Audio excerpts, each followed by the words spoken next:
Hello friends, my name is Kajal और आप सभी का स्वागत है मेरे चैनल पर। और आज के इस वीडियो में हम डिस्कस करने वाले हैं यूपीडीएलएड फर्स्ट सेमेस्टर सब्जेक्ट साइंस।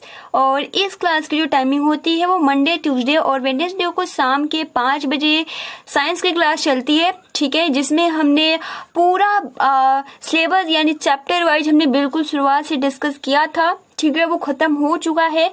और अगर आपने प्रीवियस वीडियोस नहीं देखे हैं तो आप सभी को कमेंट्स बॉक्स में प्लेलिस्ट का लिंक मिल जाएगा, आप वहां से जाकर देख सकते हो, ठीक है। और चलिए फ्रेंड्स, आज के इस वीडियो में हम अति लघु उत्तरीय प्रश्न डिस्कस करेंगे, क्योंकि ये बहुत ही महत्वपूर्ण ये प्रश्न है, ठीक है। तो चलिए शुरू करते हैं। वीडियो को लाइक कर दीजिए और अपने फ्रेंड्स मित्रों को शेयर कर दीजिए।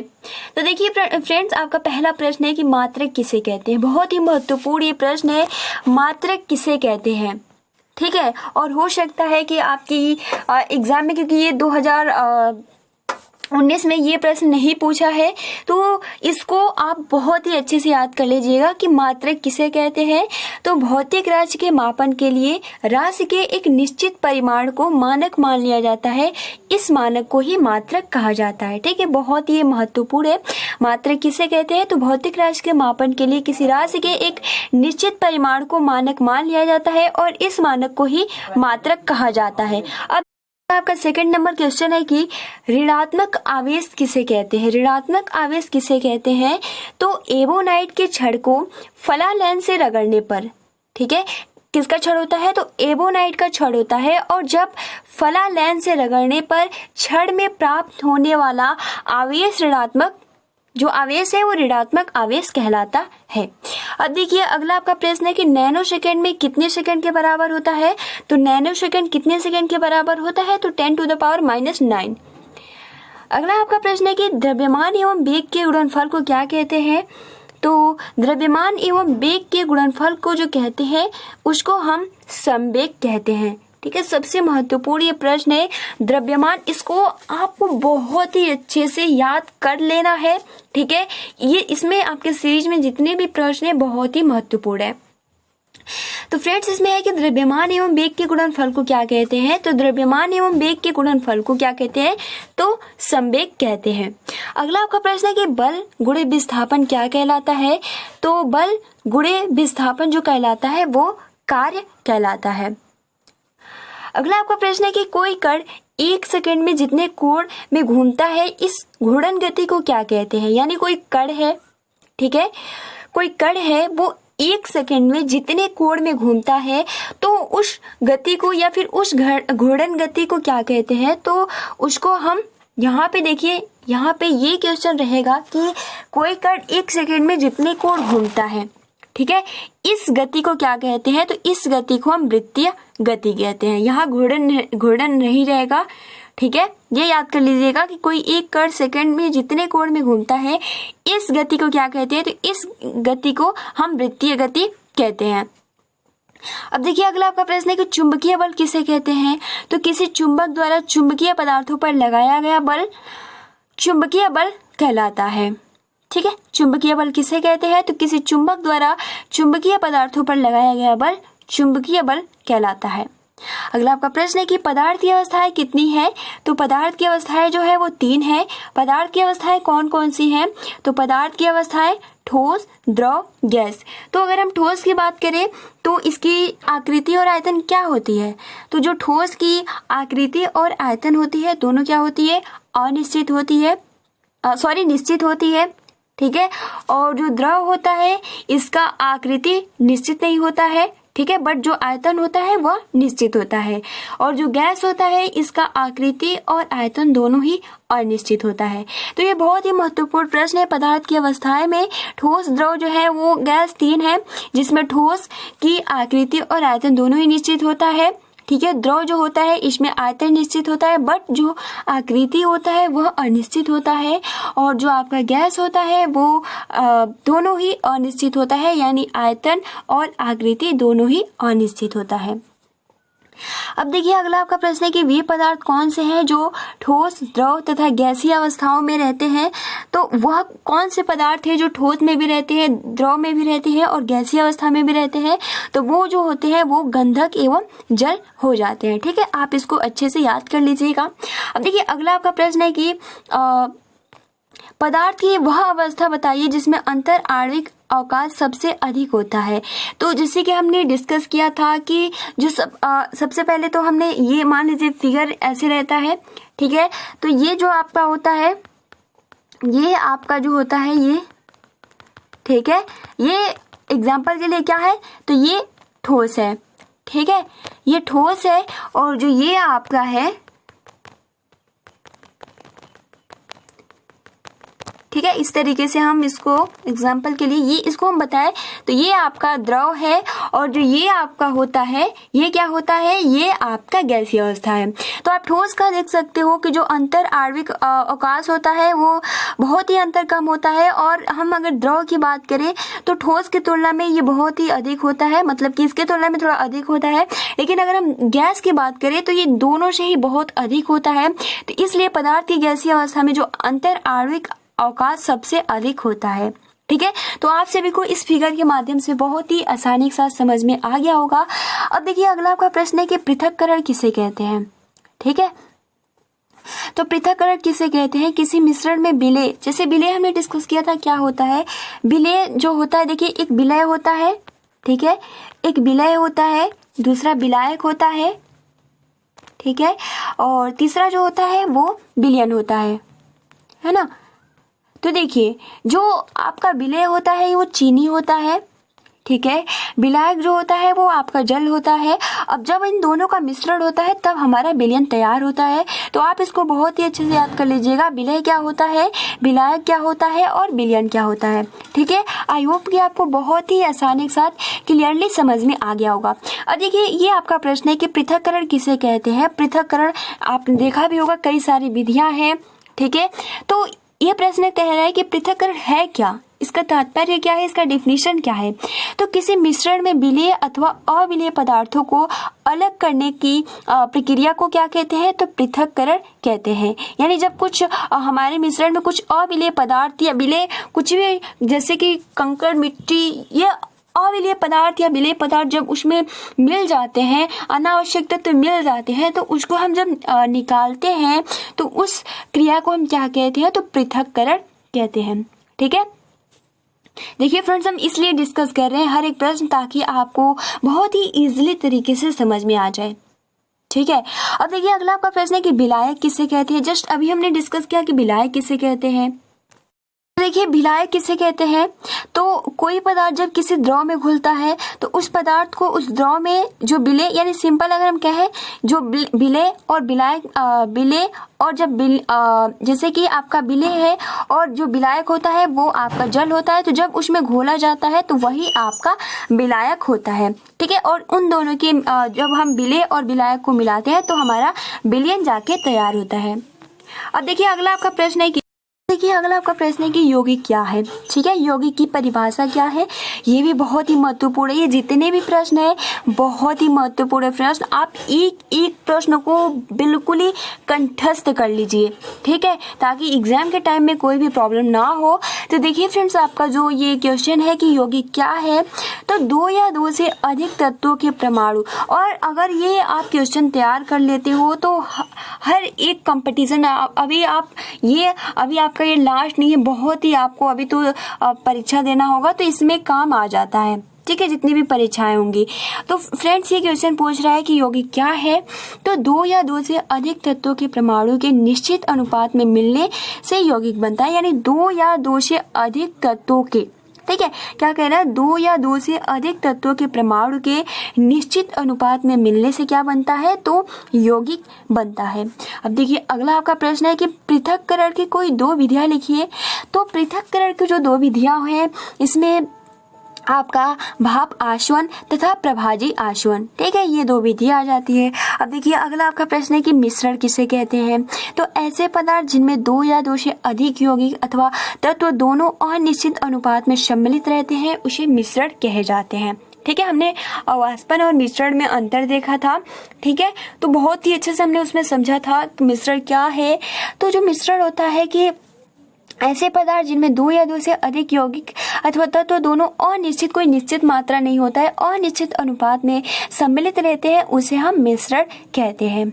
अब देखिए अगला आपका प्रश्न है कि चीनी के शरबत में लकड़ी के कोयले के कुछ छोटे टुकड़े मिल गए हैं, इन्हें आप कैसे पृथक करेंगे। यानी जैसे कि कोई चीनी का शरबत है, ठीक है, चीनी का शरबत है और उसमें क्या लकड़ी के मतलब लकड़ी के कोयले के कुछ टुकड़े पड़ गए हैं, तो मतलब बहुत ज़्यादा होंगे, फिर आप हाथ से भी निकाल सकते हो बट बहुत ज़्यादा टाइम लगेगा, है ना। आप उसको बीन सकते हो, लेकिन फ्रेंड्स सबसे सिंपल जो है, आप उसको अगर आप चाय छानते हैं, ठीक है, तो उसी प्रकार अगर आप जो पानी का शरबत है उसको अगर आप छान के निकालते हैं तो जो कोयला होगा वो बहुत ही आसानी के साथ उसमें से अलग हो जाएगा। तो क्वेश्चन यही पूछ रहा है कि चीनी के शरबत में लकड़ी के कोयले के कुछ छोटे टुकड़े मिल गए हैं, इन्हें आप कैसे पृथक करेंगे। तो छान कर पृथक करेंगे। और देखिए जरूरी नहीं है कि यही क्वेश्चन पूछा जाएगा, प्रश्न इस प्रकार भी आ सकता है कि अगर जैसे कि गेहूं में भूसे पड़ गए हैं,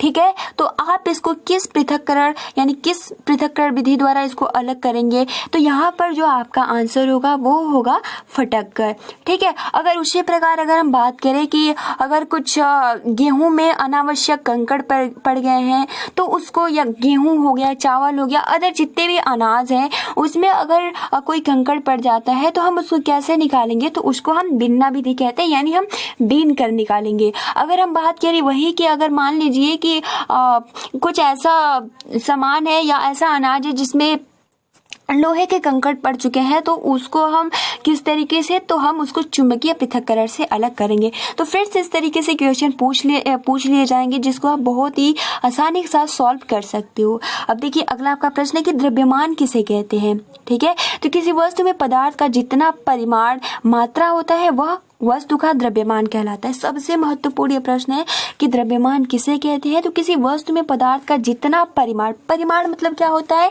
मात्रा, यानी किसी वस्तु में पदार्थ का जितना मात्रा होता है वह उस वस्तु का द्रव्यमान कहलाता है, ठीक है। यानी अगर कोई वस्तु है, ठीक है, कोई वस्तु है और उस पदार्थ का जितना मात्रा होता है, जितना परिमाण होता है, वो क्या कहलाता है, उस वस्तु का द्रव्यमान कहलाता है। अब देखिए अगला आपका प्रश्न है कि मीटरी पद्धति किसे कहते हैं।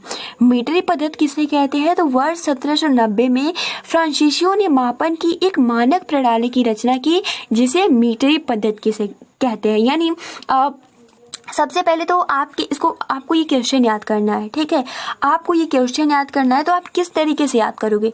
सबसे पहले तो आप जैसे ही मीटरी पद्धति पढ़ोगे तो आपके दिमाग में सबसे पहले जो पॉइंट क्लिक करना चाहिए वो ये कि मीटरी पद्धति है क्या, इसका मीन्स क्या होता है, किसने इसको खोजा है, ये सबसे पहले आपके दिमाग में ये पॉइंट क्लिक होना चाहिए। तो सबसे पहले आपके दिमाग में आएगा फ्रांसीसियों ने किया था, लेकिन क्या है, कब किया था। तो फ्रांसीसियों ने 1790 में किया था।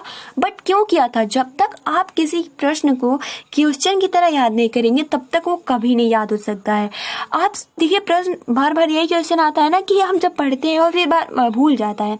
तो फ्रेंड्स याद करने का एक ही तरीका है, सिंपल तरीका है। सबसे पहले तो आप एक क्वेश्चन को पूरा बहुत ही अच्छे से पढ़ो, पहले क्वेश्चन को समझो कि है क्या, बाद में आंसर को पढ़ना चाहिए।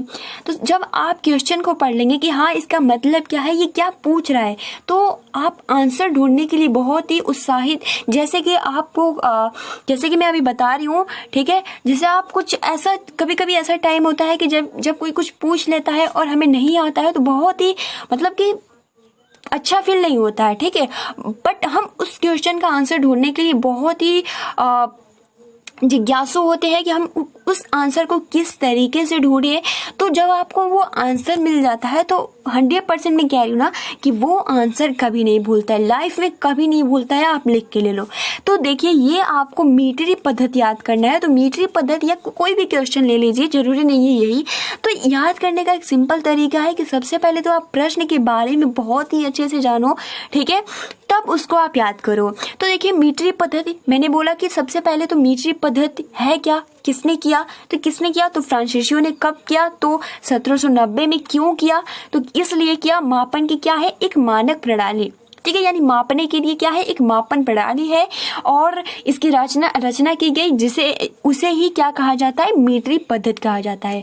अब देखिए, ये मैंने जिस तरीके से बताया, अगर आपके एग्जाम में मीटरी पद्धति आएगा तो जो जो मैंने पॉइंट कहा है आप सभी को एग्जाम में जरूर याद होगा और आप बहुत ही आसानी के साथ ये क्वेश्चन का आंसर लिख सकते हो। मीटरी पद्धति है क्या? फ्रांसीसियो ने किया। कब किया? 1790 में किया। क्यों किया? तो मापन की एक मानक प्रणाली है, इसे ही हम क्या कहते हैं? तो मीटरी पद्धति कहते हैं। ठीक है, इस क्वेश्चन में इतना टाइम लगा, बट कोई नहीं।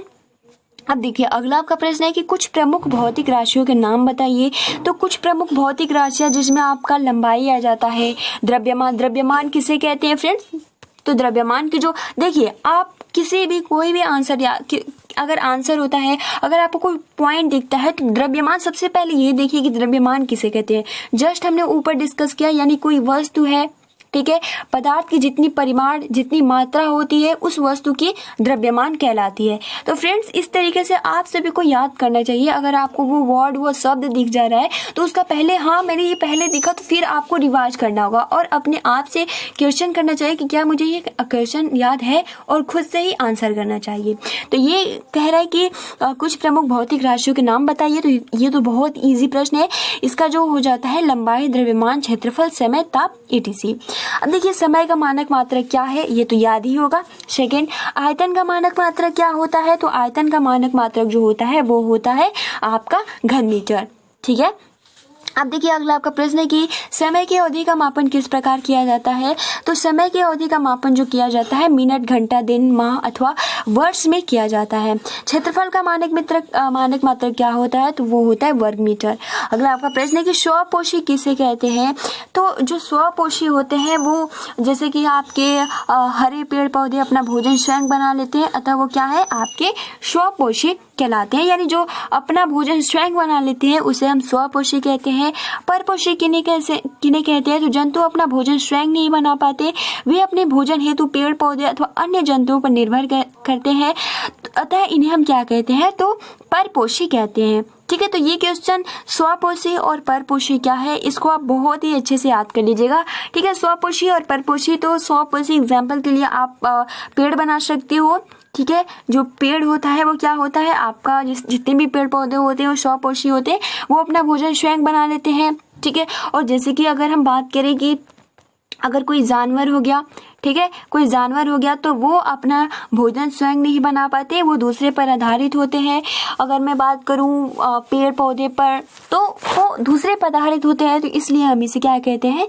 तो परपोषी उन्हें हम कहते हैं। तो ये इतना आप सभी को क्लियर हो गया। देखिए, अगला आपका प्रश्न है कि श्वसन क्या है? ये भी बहुत ही महत्वपूर्ण है। तो देखिए, सबसे पहले तो श्वसन क्या है? श्वसन मतलब होता है सांस, यानी श्वसन क्या अर्थ होता है, सांस का क्या अर्थ होता है? ठीक है, तो जीवधारी सांस के द्वारा वायु से ऑक्सीजन गैस लेते हैं, और अगर श्वसन ना रहे, सांस ना रहे, तो कोई भी व्यक्ति जीवित नहीं रह सकता है। ठीक है, तो श्वसन का क्या अर्थ है? यानी जीवधारी सांस के द्वारा वायु से ऑक्सीजन गैस लेते हैं और कार्बन डाई गैस को छोड़ते हैं। इस प्रक्रिया को हम क्या बोलते हैं? श्वसन कहते हैं। सिंपल आपको याद हो गया होगा श्वसन, यानी अगर मैं बोलूँ श्वसन क्या होता है, श्वसन जो होता है वो सांस होता है। ठीक है, हम भी सांस लेते हैं, आप सभी भी सांस लेते हैं, हर एक व्यक्ति सांस लेता है, हर एक जानवर सांस लेता है। ठीक है, जो निर्जीव होते हैं उनमें श्वसन की क्रिया नहीं होती है।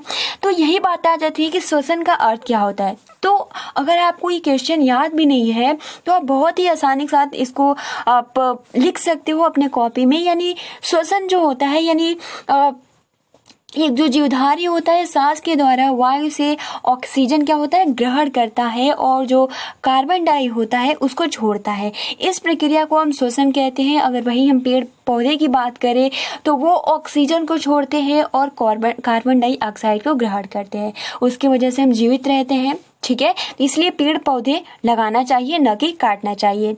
अब देखिए, अब बात कर लेते हैं प्रमुख श्वसन अंगों का नाम बताइए। तो हमारे शरीर में कौन सा ऐसा अंग है जिससे हम श्वसन की क्रिया करते हैं? तो जैसे कि आपका फेफड़े हो गए, ठीक है, गलफड़े आदि, ये क्या है? श्वसन अंग है। ठीक है, जैसे मछलियां होती है, तो मछलियों के लिए क्या होता है, गलफड़ा होता है, ना कि फेफड़ा। तो आप इसको आसानी के साथ याद कर सकते हो। अब देखिए अगला आपका प्रश्न है कि अनुकूलन किसे कहते हैं। ठीक है, अनुकूलन किसे कहते हैं, तो प्रत्येक जीवधारी की आदतें तथा शारीरिक बनावट उसके परिवेश के अनुकूलन बन जाती है, इसे हम अनुकूलन कहते हैं। जैसे एग्जाम्पल के लिए अगर हम आप सभी को बताएं तो जैसे कि आपने नागफनी का पौधा देखा होगा, ठीक है, तो वो जो होता है अपनी पत्तियां जो होता है वो कांटेदार में परिवर्तित कर देता है। और क्यों करता है, क्वेश्चन ये उठता है क्यों करता है, इसलिए करता है क्योंकि मान लीजिए उसका पत्ता हरा, जैसे हम लोग क्या होता है, तो जो पत्ते अगर हरे हरे रहेंगे तो कुछ जानवर आएंगे तो उनको खा जाएंगे। ठीक है, पहला रीजन तो वो कि उसको कांटेदार में परिवर्तित कर देती है ताकि कोई भी जानवर उनको ना खाए। और वो पानी की बहुत ही कमी होती है रेगिस्तान में, जैसे आप देख सकते हो, तो पानी की कमी होती है, इसलिए वो कांटों के रूप में परिवर्तित कर लेती है ताकि वो पानी का अवशोषण ज़्यादा से ज़्यादा ना हो सके। तो ये आप सभी को बहुत ही आसानी से समझ में आ गया होगा। अनुकूलन किसे कहते हैं, तो सिंपल अगर हम बात करें, यानी कोई जीव होता है, ठीक है, कोई जीव है या कोई जानवर है या फिर कोई व्यक्ति है, तो जिस तरीके के उसके सामने वातावरण रहेगा, जिस तरीके से उसके सामने परिवेश रहेगा, ठीक है, उसी के अनुसार वो अपने आप को, जैसी उसकी शारीरिक आदतें उसी प्रकार की उसी परिवेश के अनुकूल बन जाती है और इसे ही हम अनुकूलन कहते हैं। ठीक है फ्रेंड्स, ये आप सभी के लिए बहुत ही महत्वपूर्ण प्रश्न है, अनुकूलन किसे कहते हैं। तो प्रत्येक जीवधारी के लिए उसकी आदतें हो गई, शारीरिक बनावट हो गई, उसके परिवेश के अनुकूल बन जाती है, इसे ही हम क्या कहते हैं, इसको ही हम अनुकूलन कहते हैं। इतना क्लियर हो गया। अब देखिए अगला आपका प्रश्न है कि जलीय पौधे एवं जलीय जंतु किन्हें कहते हैं। जलीय पौधे और जलीय जंतु किसे कहते हैं, तो जल में रहने वाले पौधे को हम जंतु, क्रमशः जलीय पौधे और जलीय जंतु कहते हैं। ठीक है, यानी जो जल में रहते हैं उनको हम जलीय पौधे, जो पौधे जल में रहते हैं उनको हम जलीय पौधे, और जो जंतु जल में रहते हैं उनको हम जलीय जंतु कहते हैं। तो ये क्लियर हो गया, जलीय पौधे और जलीय जंतु किसे कहते हैं। तो ये बहुत इजी प्रश्न है, आप इसका आंसर आसानी से। प्रश्न है कि देशांतर से क्या अभिप्राय है, तो पक्षी होते हैं वो भोजन की खोज में उड़ते रहते हैं, और कुछ पक्षी किसी खास मौसम में एक देश से दूसरे देश तक पहुंच जाती है, इस पक्षियों को क्या कहते हैं, देशांतर कहते हैं। अगला आपका प्रश्न है कि अंकुरण के लिए क्या आवश्यक होता है, तो बीजों के लिए अंकुरण के लिए वायु, पानी और उचित ताप की आवश्यक होगी। अगर ये तीनों नहीं होगी तो फिर अंकुरण जो है वो संभव नहीं है। जैसे कि अगर किसान अपने खेत में कुछ भी लगाता है तो जब तक ये वायु, पानी और उचित ताप नहीं होगा तब तक उसका फसल अच्छे से नहीं हो सकती। जैसे सूखा हो जाता है, पानी की कमी हो जाती है, तो जो फसल लगा होता है सब बर्बाद हो जाता है। तो इसलिए अंकुरण के लिए क्या आवश्यक है, तो वायु, पानी तथा उचित ताप। अब देखिए अगला जो प्रश्न है बहुत ही महत्वपूर्ण है, मृतिका किसे कहते हैं। ठीक है, तो मृतिका नाम से देखिए कितना अजीब लग रहा है ना, मृतिका जैसे लग रहा है मृत शरीर, बट उससे थोड़ा भी आप रिलेट नहीं कीजिएगा। जो मृतिका होता है वो पके हुए बर्तनों को कहा जाता है मृतिका। ठीक है, जो पका हुआ बर्तन होता है उसको हम मृतिका कहते हैं।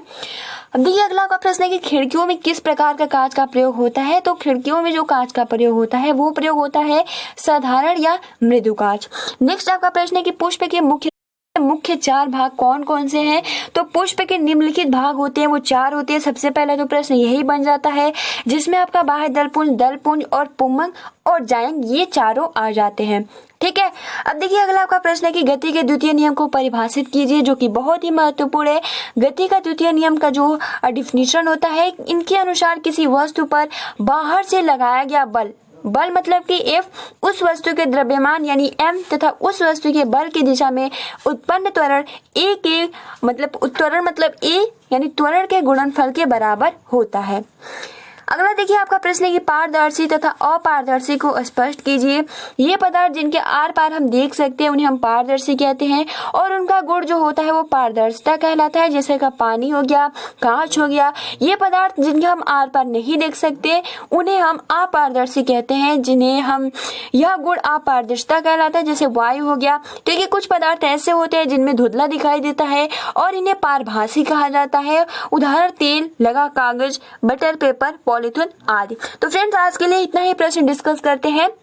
ठीक है, जो कि एग्जाम के पॉइंट ऑफ व्यू के लिए बहुत ही महत्वपूर्ण है। तो वीडियो को लाइक कर दीजिए और अपने फ्रेंड्स मित्रों को शेयर कर दीजिए और 100% कह रही हूँ जितना प्रश्न आज हमने डिस्कस किया वो बहुत ही, अगर आपने बहुत ही ध्यान से इसको पढ़ा होगा तो आपको बस समझना है, रटने की जरूरत नहीं है, आप आसानी के साथ इसका आंसर कर सकते हो। तो फ्रेंड्स आज के लिए इतना ही, मिलते हैं नेक्स्ट वीडियो में। Thanks for watching, take care and best.